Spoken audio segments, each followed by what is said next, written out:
Good morning, everyone. After being shut down for almost 2 months, provinces across the country are starting to slowly ease health restrictions. While we all know that we aren't out of the woods yet, there is reason for cautious optimism. New Brunswick is entering its third week with no new cases of COVID-19, for which I would like to congratulate Premier Higgs. And decisive action taken by premiers across the country has flattened the curve. But in order to avoid a second or third wave, we need federal action, not more confusion and delays. So where is the Prime Minister's plan to support provinces and territories? A dramatic increase in testing and tracing will be required in the coming weeks and months, as well as a steady supply of personal protective equipment. So why are Canadian companies that produce test kits approved to distribute their products in Europe and the US, but still under review here at home? Canadians should be first in line to benefit from Canadian innovation, not the last. Malheureusement, ce n'est qu'un exemple de la longue liste des échecs des libéraux qui coûtent cher aux Canadiens partout pendant cette crise. L'échec du gouvernement Trudeau à fermer nos frontières a permis la propagation du virus. Son échec à maintenir nos réserves nationales a fait en sorte que nous n'avions pas assez de fournitures médicales quand la pandémie a frappé.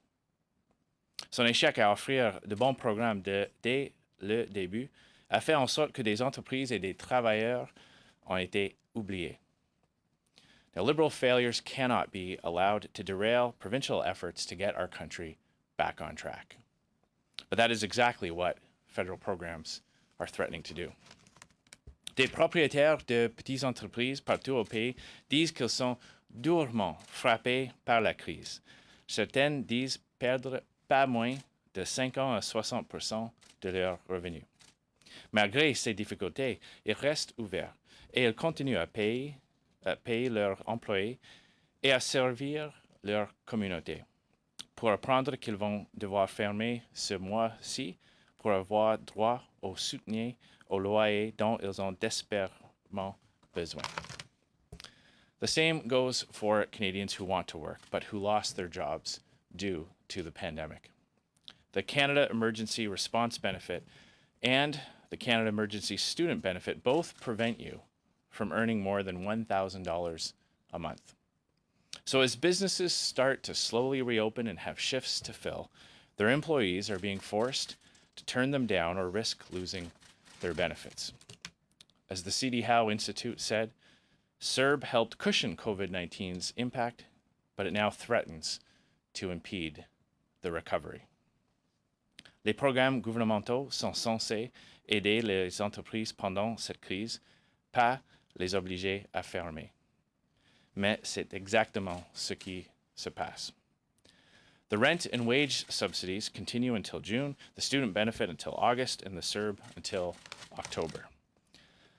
So as provinces reopen, Canadians will have a difficult decision to make. On the one hand, they will have an option perhaps to return to work while hoping that there isn't a second wave, even though that will jeopardize their emergency response benefits. Or on the other hand, they could wait, stay on the benefit, and wait until the uncertainty passes. It's not difficult to understand the choice that many will be forced to make. To be clear, Canadians aren't responsible for this failure. The Trudeau Liberals are. They are the ones who spent the cupboards bare in the good times and were unprepared when the pandemic hit. They are the ones who failed to take decisive action and allowed the virus to spread.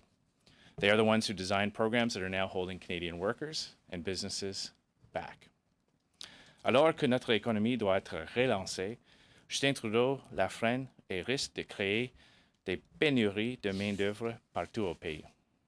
At a time when our economy needs stimulus, Justin Trudeau has given it a tranquilizer and risks creating labor shortages across the country.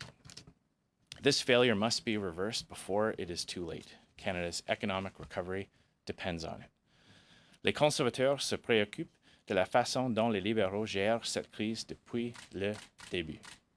Nous avons reconnu la nécessité d'offrir une aide véritable aux Canadiens rapidement et nous avons donc permis l'adoption rapide des mesures législatives du gouvernement.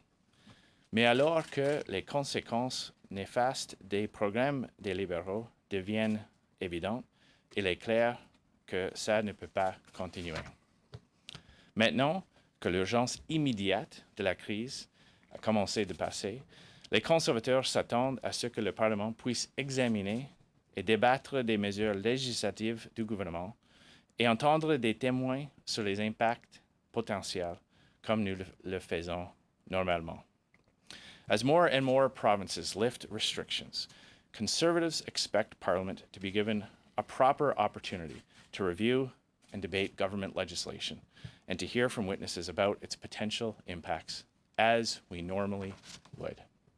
We have repeatedly demonstrated how oversight and accountability gets better results for Canadians. That is why Conservatives proposed a responsible work plan, which would have had the House sit in person 3 or 4 times a week. Under our proposal, the government would have been able to bring forward legislation on a regular basis, and opposition MPs would have had an opportunity to propose constructive solutions to help Canadians. But instead of being transparent, the Liberals continue to operate behind the scenes, forcing opposition parties to agree to artificial government timelines, or risk being accused of blocking support payments. Those days are over. It is clear for government programs and policies to properly support Canadians, the role of Parliament must be restored. One day to study and examine legislation simply isn't enough. Thank you very much. Happy to take your questions. We'll now start the question period. As usual, 1 question, 1 follow-up. Comme d'habitude, une question de suivi. We'll start with 3 questions on the phone and then turn to the room. Opérateur au téléphone, first question. Thank you, merci. The first question, la première question, from Tom Korski from Blacklock's Reporter. Please go ahead, your line is open. Thank you, Mr. Scheer. Can I ask you, the Minister of Public Works said an Amazon contract to manage orders for personal protective equipment by the provinces was offered at cost by the company. That was untrue. It's at cost for the first quarter. It's a year-long contract, and normal commercial fees apply after the 1st of July. That was disclosed by a deputy minister in Commons Committee. So no follow-up, but 2 questions. Number 1, do you see any point of privilege here? The Minister of Public Works, in committee, out of committee, in public, in the House, out of the House, maintained there was no profit for Amazon. Question number 2, you're aware of the Spartan Bioscience problem. That was by contract. Should these pandemic-related contracts be tabled in the House so taxpayers can see them and find out what we're getting? Thank you. Well, obviously, it's a very serious matter if a minister said something in a parliamentary session that she knew not to be true, or that was known not to be accurate. So, of course, we'll be following up on that and examining exactly the circumstances where those statements were made. In terms of these types of contracts, of course, there's a need to move quickly. One of the frustrating things in a pandemic like this is watching how slow the government has acted, how long it's taken them, for example, to bring in a fast-track system to get new testing kits approved through Health Canada. But at the same time, we want to make sure that the rules around procurement, rules around tendering and contracts are still followed. So we will, of course, in the opposition, be using the tools we have at committee and in the House to examine these types of things. But I believe we're getting to the point where there are going to be so many questions that come out of this that we're going to, as a country, have to decide how we want to examine, how we want to go back and look at all the various decision points. And Conservatives will, of course, have many ideas on how that should be conducted. But in the short term, of course, using the tools we have at committee to examine these types of contracts and ensure that even as we try to get things done very quickly, that Canadian taxpayers are protected and that normal ethical rules are followed is vital. Operator, next question on the phone. Thank you. Merci. The next question, la prochaine question, de Louis Blouin de Radio-Canada. Please go ahead. Your line is open. À vous la parole. Bonjour, M. Scheer. Vous dites que le gouvernement, à cause de ces processus, rend trop lent les efforts de dépistage au pays et de traçage du nombre de cas. J'aimerais savoir qu'est-ce que vous feriez, vous, différemment pour accélérer le dépistage, le traçage des cas au pays? Oui. C'est essentiel pour appuyer les provinces que le gouvernement fédéral assure que, nous avons des équipements nécessaires, protectifs pour le personnel. Ça, c'est un. Le deuxième, c'est les kits d'épreuve, les testing kits. Et nous avons noté que les autres pays ont trouvé une façon d'avoir un système pour approuver des systèmes d'approbation plus vite que normal, sans risque, sans réduire l'efficacité de le système de la santé. Mais le Canada n'a fait pas la même chose. Il y a des compagnies canadiennes qui a été capable, qui a la permission d'envoyer leur kit dans le Royaume-Uni et aux États-Unis, mais ne peut pas faire la même chose ici à cause du fait que le gouvernement fédéral n'a pas créé un système plus vite pour dans le département de la santé. Alors ça, c'est une des choses que nous avons dit. On doit avoir l'action au part du gouvernement fédéral. La question a été posée, M. Scheer, à Justin Trudeau. J'aimerais vous la poser aussi. Vu l'état de la crise actuellement au pays, est-ce que vous, personnellement, vous seriez prêt, vous seriez ouvert à renvoyer vos propres enfants à l'école à ce point-ci, à les renvoyer en classe si l'occasion se présentait? C'est clair que ça va être une décision pour chaque parent. Pour mon part, j'ai hâte à envoyer mes enfants à l'école encore. Mais nous sommes prêts à suivre les recommandations des officiers de la santé. So obviously this is going to be a difficult decision for many parents. And as health officials issue recommendations and as provinces make those decisions to lift those guidelines, I can tell you for our part, we're very much looking forward to being able to send our children back to school.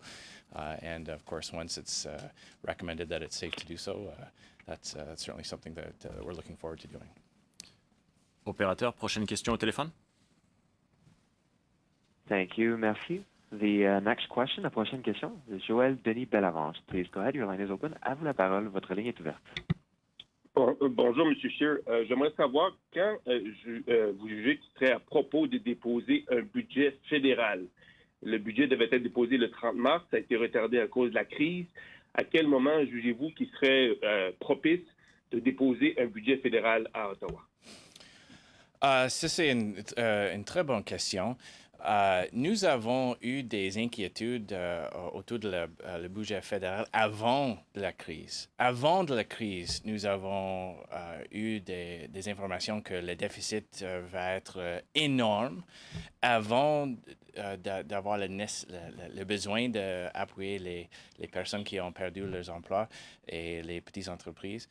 Le déficit fédéral était énorme, sans raison, seulement à cause du fait que Justin Trudeau a gaspillé les milliards de dollars des contribuables pendant un temps de croissance économique.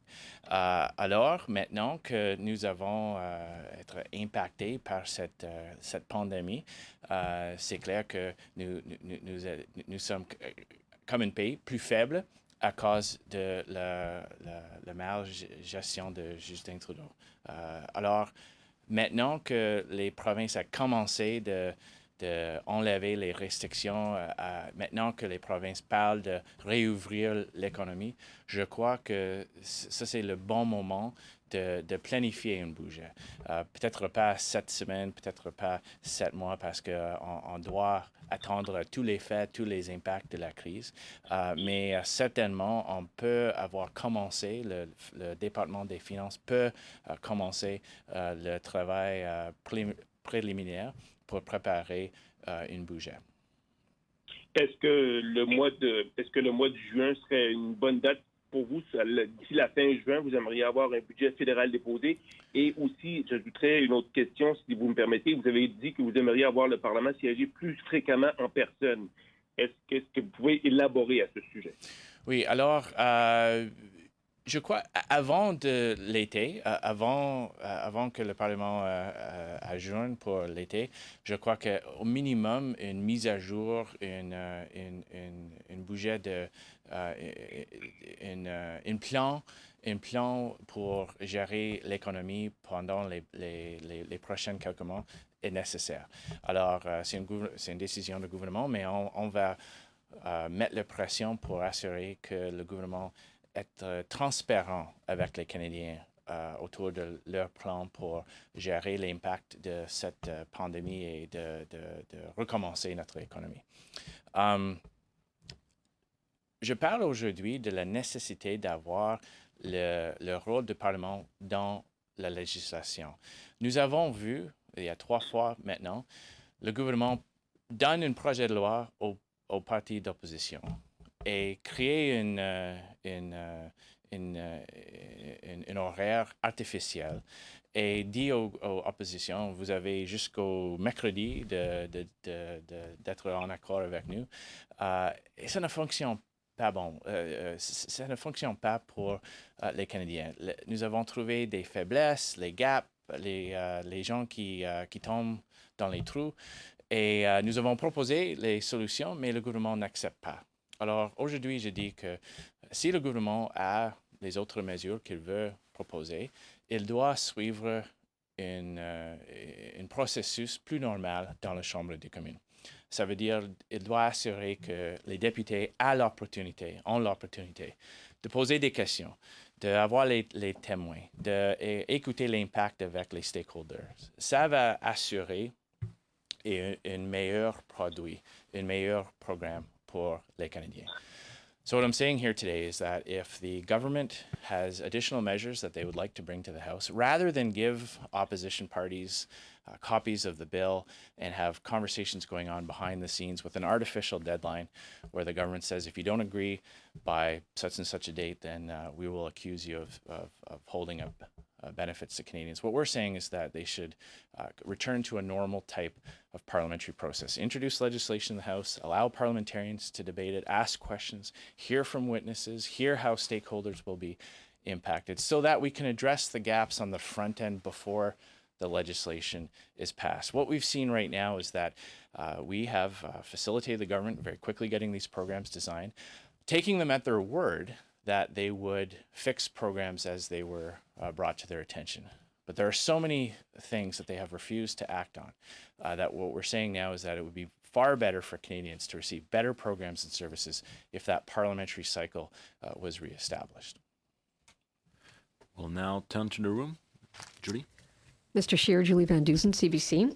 I'm wondering, regarding the government's gun measures introduced on Friday, will you be pushing for this idea of a grandfather clause where owners might have that option to keep their weapons and a voluntary buyback as opposed to a mandatory buyback? Mm-hmm.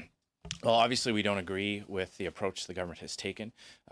We don't believe that it's efficient to ask law-abiding citizens to follow more laws. I mean, what the government has essentially done here is that they have created a new rule, a new series of regulations. So the hundreds of thousands of law-abiding firearms owners will dutifully follow these laws, just as they have all the laws that governments have passed in the past, because they are honest people.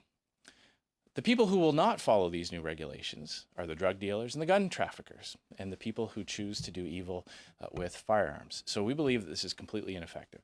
So whether or not some people should be grandfathered or not, obviously any measure that protects the rights of law-abiding firearms owners, we would support, and any measure that doesn't, we would oppose. So we're in principle opposed to what the government did on Friday for many reasons, not the least of which is the fact that it'll be completely ineffective, but also because of the timing that they did it when Parliament is not sitting. And in terms of any future measures, if the government is proposing legislation, we'll look at it. But in general, we are opposed to the government making criminals out of law-abiding firearms owners. Okay, now on the CERB and just different benefits you were mentioning, for example, on the CERB, which goes till the CERB goes till October, you were worried that people might stay at home, wait it out, figure out what's going to happen, and that this whole thing has to be reversed. So how would you handle it? What would you do? That's a very good question, and it all has to do with the flexibility that we believe should be implemented in the emergency response benefits. So right now, people are able to earn $1,000, but if they earn $1,001, they lose the entire benefit. As more and more businesses reopen on a gradual basis, we believe that there will be many scenarios where somebody could earn $1,200, $1,300 in a month, but will be faced with a very difficult decision as to whether or not they would forego the entire benefit, especially given some of the uncertainty. So what we've called on the government to do is have a more progressive approach to the CERB and have a gradual type of reduction of the benefits so that it's always better off for Canadians to work. A gradual phase out of the benefit as people earn more and more, we believe would encourage and incentivize people to re-enter the workforce. It would help small businesses get the labor that they will need to restart their businesses without having to force people to choose between the risk of going back to work and losing their entire benefit or making the difficult decision as to whether earning under $2,000 a month is worth it if they lose the rest of their benefits. So a more progressive, gradual CERB is what we have been calling for some time, and we hope the government will make those changes so that as the economy reopens, people are free to go back to work, and that it always makes sense for people to work, that people are always better off for taking available work. CTV. Hi, Mr. Scheer. Mackenzie Gray from CTV. We asked one of your Conservative colleagues, Scott Moe, about his thoughts on Dr. Tam. We asked him if he could trust what Dr. Tam is saying. He said, absolutely. You can trust Dr. Tam. You can trust the provincial health officers. They're giving good advice. I've asked you this question a number of times. I'll put it to you again. Do you trust the advice that Dr. Tam is giving Canadians? We continue to believe that Justin Trudeau ignored Canadian experts. He ignored Canadian military intelligence expertise and warnings. He chose to base all his decisions on information that was coming out of the WHO, even after concerns about the accuracy and transparency of that data coming from the PRC were raised. We believe the responsibility for that rests with Justin Trudeau. Respectfully, you didn't answer the question at all. Well, I'm asking about Dr. Tam, not about the Prime Minister. Do you trust the advice that Dr. Tam is giving Canadians about masks, about social distancing, about any of those measures? Well, my job as Leader of the Opposition is to hold the government to account, is to hold Justin Trudeau to account. We point out and we note that we have had contradictory information coming out of the Federal Health Department. The advice was not to close down borders, not to impose travel restrictions. That advice was reversed just a few days later. The advice was originally given not to wear masks. That advice was reversed. But at the end of the day, it's up to Justin Trudeau to ensure that accurate information is being provided to Canadians, and that is who I'm holding to account. I believe that Justin Trudeau has to explain why he ignored the advice of Canadian experts, why he chose to put so much reliance on information coming out of the PRC and ignore voices here at home. We'll now turn back to the phone. Opérateur, prochaine question au téléphone. Thank you, merci. The next question, la prochaine question is from Stephanie Levitz from the Canadian Press. Please go ahead. Your line is open. Have la parole. Good morning, Mr. Scheer. Just to pick up on Mac's question, though, I mean, right now it is the medical officers of health who are setting the guidelines for the reopening of the economy, both provincially and then in terms of the federal guidelines. So do you trust the advice they're providing now as you perhaps consider, for example, whether to send your own kids back to school? Do you trust them? Well, look, at the end of the day, we have a tremendous amount of work being done at federal and provincial levels, all designed to get Canada through this pandemic. There have been a number of contradictory statements coming out of the federal department, but ultimately my job as Leader of the Opposition is to hold Justin Trudeau to account for his decisions. He chose to ignore Canadian experts who said that this virus was going to be a very serious pandemic. He chose to ignore the voices who are calling for the border to be closed and travel restrictions to be imposed. Those were his decisions. We now know that those were the wrong decisions. So that's my job. It's to keep hold Justin Trudeau to account, and that is going to be what I continue to do. Respectfully, though, your job is also to lead Canadians and to give them a sense that their public institutions are functioning. Do you or do you not trust the guidance today coming from public health officials? Should Canadians place their trust in Dr. Tam and others? The best way that we can help ensure that our departments are operating at the levels that we expect them to, the best way we can make sure that the advice coming out of those institutions is the very best possible advice based on the best science, is to hold those responsible for those departments accountable. It is to hold the health minister accountable for things that are coming out of the health department. It is to hold the prime minister accountable for decisions that his government takes. So when you have when different aspects of the Canadian government are providing the minister with different advice. For example, when the Canadian Military Intelligence Service provides cabinet with advice to close down borders and to impose travel restrictions, and the government ignores that advice, then the government must be held accountable for that. So by posing these difficult questions, by holding these ministers to account, we can ensure that we get better advice and better direction coming out of our federal departments. We'll have time for one last question on the phone. Opérateur?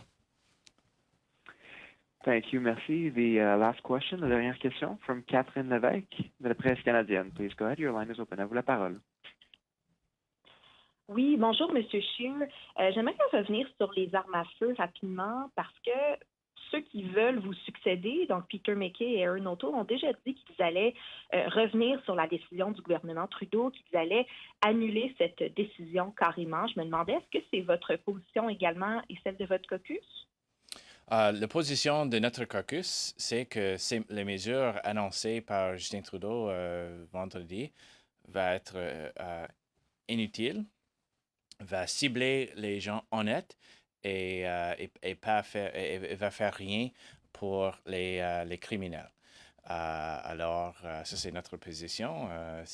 Malheureusement, le gouvernement a décidé d'utiliser ses pouvoirs sans besoin de législation.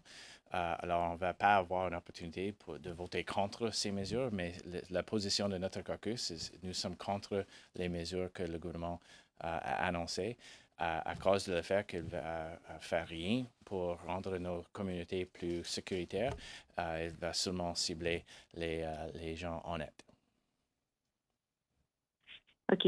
Mais juste pour répondre à la question, donc, est-ce que vous seriez prêt, si les conservateurs forment le gouvernement éventuellement, de renverser cette décision? Et mon autre question, c'est par rapport au Québec, parce qu'on le sait, le Québec a commencé à rouvrir son économie là, alors qu'elle compte le plus de cas au pays.